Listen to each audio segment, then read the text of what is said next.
The silence in the small conference room was deafening, broken only by the hum of the air conditioning. David, a seasoned manager, sat across from Emily, a young, bright-eyed talent he had personally mentored for the past 3 years. He had seen her potential, fought for her first promotion, and guided her through countless challenges. Now, the words felt like ash in his mouth. "Emily, I'm afraid. Due to the recent restructuring and budget cuts, your position has been eliminated." Emily's eyes, usually so full of ambition, widened in disbelief, then filled with tears. "But you said I was doing well. You said I was essential to the team." Her voice cracked, a raw, wounded sound that pierced David's carefully constructed composure.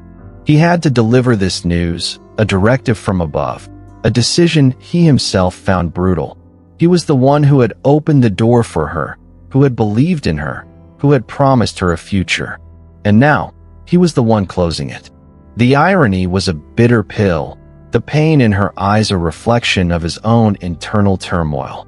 This wasn't just a layoff, it was a personal betrayal, a severance of a bond he had painstakingly built. He felt like a surgeon performing an amputation on his own limb, knowing it was necessary, but feeling every cut. In the complex landscape of professional life, few moments are as agonizing as having to deliver news that shatters someone's dreams, especially when you were once the architect of those dreams. It's a paradox of leadership, the power to uplift and the burden to dismantle. When you've invested your time, your wisdom, your belief in someone's growth, only to be forced to close the very door you opened. How do you reconcile the conflicting roles of mentor and executioner? This isn't merely a corporate decision. It's a profound human struggle with responsibility, empathy, and the harsh realities of a world that often prioritizes numbers over people. We strive to be good leaders, to foster talent, to build thriving teams. But what if the system forces you into a position where your very act of care becomes the instrument of pain? What if the path to true leadership isn't about avoiding difficult decisions, but about navigating them with a deeper wisdom and compassion, even when it feels like a personal wound? Join us as we explore the agonizing truth of having to fire someone you helped grow, and discover how ancient wisdom offers a compassionate framework for navigating these profound ethical dilemmas. Robert had always prided himself on his ability to spot raw talent. As the head of a burgeoning tech startup, he believed in investing in people, nurturing their potential, and building a culture of growth. 5 years ago, he met Alex, a brilliant but unpolished young developer fresh out of college. Alex was eager, intelligent, but lacked direction. Robert saw past the inexperience, recognizing a spark of genius. He took Alex under his wing, spending countless hours mentoring him, teaching him not just code, but also the nuances of project management, client relations, and leadership. He fought for Alex to get critical projects, advocated for his promotions, and celebrated every milestone. Alex flourished under Robert's guidance, quickly becoming one of the company's most valuable assets, a testament to Robert's belief in him. Their bond was more than professional. It was a mentorship built on mutual respect and genuine care. Robert felt a paternal pride in Alex's achievements, seeing a reflection of his own early struggles and triumphs. Alex, in turn, looked up to Robert, trusting his judgment implicitly, viewing him not just as a boss, but as a guide and a friend. Then came the unforeseen storm. A major investor pulled out, citing market volatility. The startup, once soaring, was suddenly facing a severe cash crunch. Drastic measures were needed. The executive board, in a series of grueling, late-night meetings, decided on a company-wide layoff, a brutal 30% reduction in workforce. Robert, as a senior leader, was tasked with identifying roles to be eliminated within his department. He pored over spreadsheets, agonizing over every name, trying to find any alternative. He fought tooth and nail to protect his core team, especially those he had personally brought in and developed. But the numbers were relentless, the directives from the board unyielding. The criteria were clear: roles that, while valuable, were not immediately critical to the company's survival in the next 6 months. And then he saw it, Alex's role.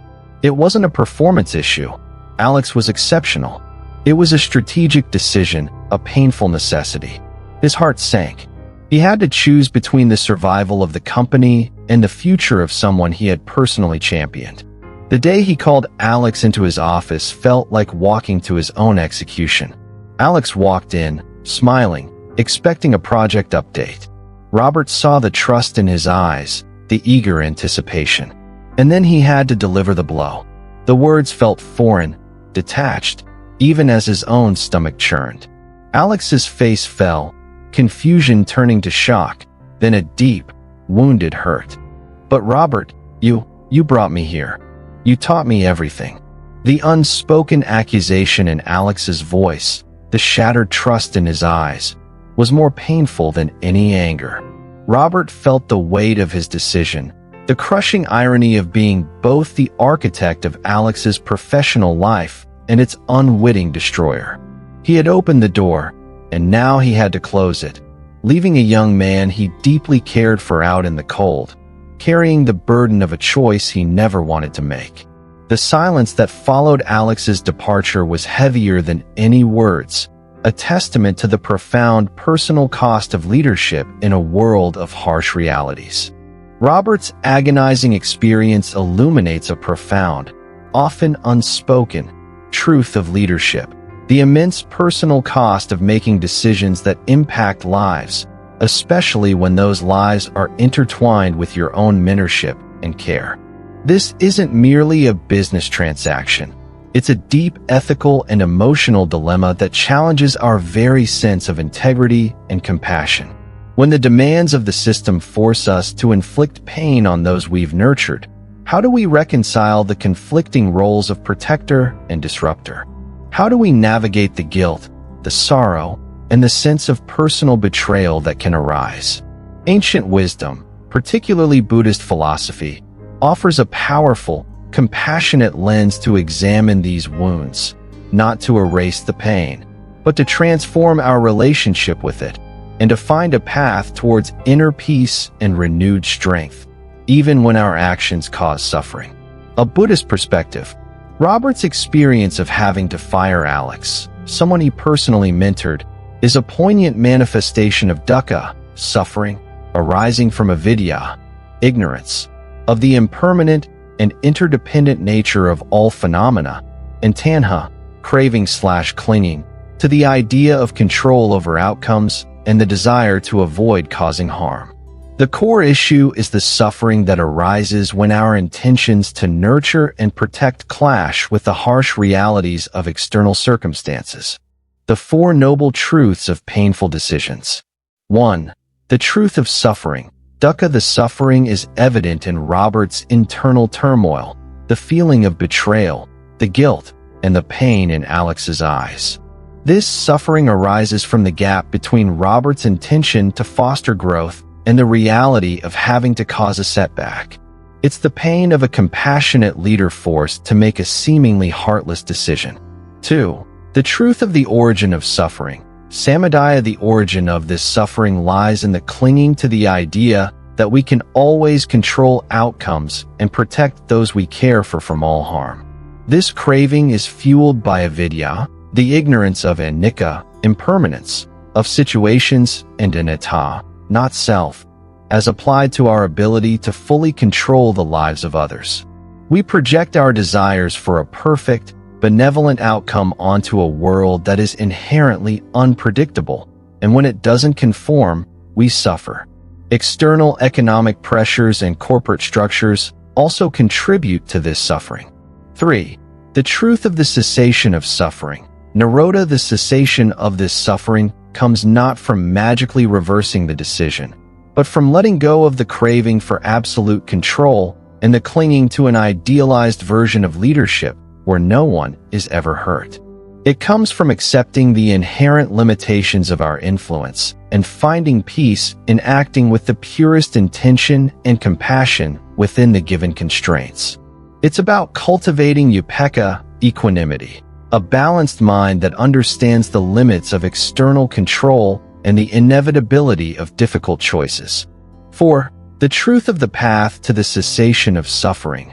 This path is the Noble Eightfold Path, which guides us in cultivating wisdom, ethical conduct, and mental discipline to navigate such agonizing decisions with integrity and inner peace. The Noble Eightfold Path to Compassionate Leadership in Crisis. Right view, Samadhi. This is the understanding that all phenomena, including careers and companies, are impermanent and subject to change. Right view helps Robert see that while his action caused pain, it was a response to larger, impersonal forces, not a personal failing or malicious intent.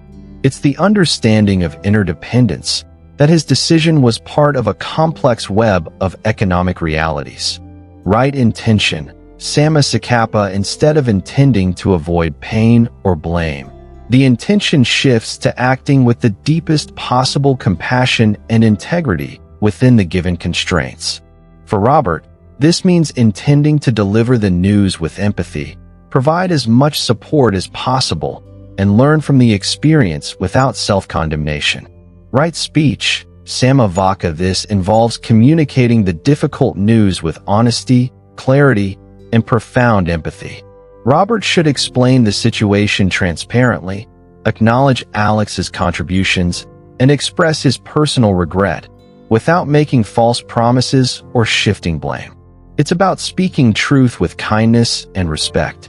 Right action, Sammakamanda. This means taking actions that are as ethical and beneficial as possible, even in a painful situation. For Robert, this might include ensuring Alex receives the best possible severance package and outplacement support, offering personal references and networking assistance, maintaining an open line of communication for future support, reflecting on how to mitigate similar impacts in future leadership roles. Right livelihood, Samma Ajiva. This involves reflecting on whether his current role and the company's values align with his deepest ethical principles. If such painful decisions become a recurring theme, right livelihood might prompt him to seek an environment where his compassionate leadership style is more consistently supported. Right effort, Samavayama. This is the effort to prevent unwholesome states like guilt, despair, or self-blame from overwhelming him, and to cultivate wholesome states like self-compassion, resilience, and wisdom. It's the effort to consistently bring awareness to his emotional state and to gently redirect his mind towards constructive thoughts and actions. Right mindfulness, Samasati. This is the practice of being fully present with the pain of the decision, his own emotions, and Alex's reaction without judgment. Robert can observe the churning in his stomach, the tears in Alex's eyes, and the weight of the moment, allowing them to be, without being consumed. This practice creates space for emotional processing and prevents suppression. Right concentration, Sammasamadhi. Through sustained mindfulness and right effort, Robert can develop a deeper state of mental calm and focus. This allows him to gain clarity on the situation, to understand the impersonal nature of the economic forces at play, and to find inner peace that is independent of the painful outcome. When faced with the agonizing task of letting go of someone you've nurtured, the path forward is not about avoiding pain, but about embracing compassionate leadership through difficult endings. Here's how to navigate this profound challenge. 1. Embrace the pain, don't avoid it. Acknowledge the immense personal and emotional cost of such decisions. Allow yourself to feel the guilt, sadness, and discomfort. Suppressing these emotions only prolongs suffering. This is a sign of your humanity and empathy. 2. Practice radical empathy. Put yourself in their shoes. Understand the shock, disappointment, and fear they are experiencing. Your communication should reflect this deep understanding, validating their feelings without minimizing their loss. 3. Communicate with unwavering honesty and kindness. Be direct and clear about the decision, but deliver it with the utmost respect and compassion. Avoid corporate jargon or euphemisms. Explain the why clearly, without shifting blame. Express your personal regret and acknowledge their contributions. 4. Provide maximum support. Go above and beyond the standard severance package. Offer personal references, connect them with your network, provide career counseling resources, and offer emotional support if appropriate. Your actions in this moment speak louder than any words. 5. Reflect and learn. After the immediate crisis, take time to reflect on the experience. What could have been done differently? How can you lead with more foresight and compassion in the future? This is a continuous learning process. 6.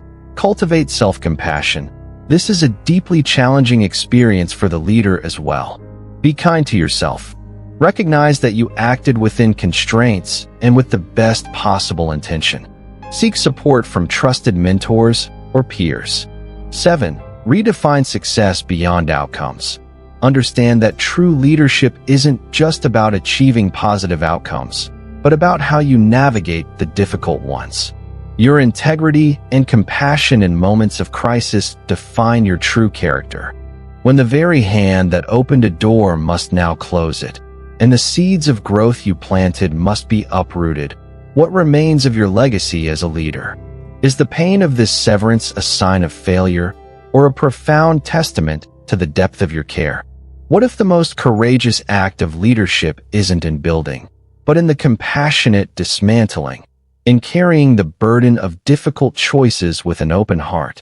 The corporate world often demands ruthless efficiency, but true wisdom lies in the ability to make the hardest decisions with unwavering empathy, to honor the human cost, and to find a path to healing for all involved, even when it feels like tearing a piece of yourself away. If this message resonates with your own experience of leading through painful endings, share it with someone who might be silently grappling with the weight of similar choices. Let's build a community where compassionate leadership is understood, valued, and practiced, even in the face of the toughest decisions. Namaste.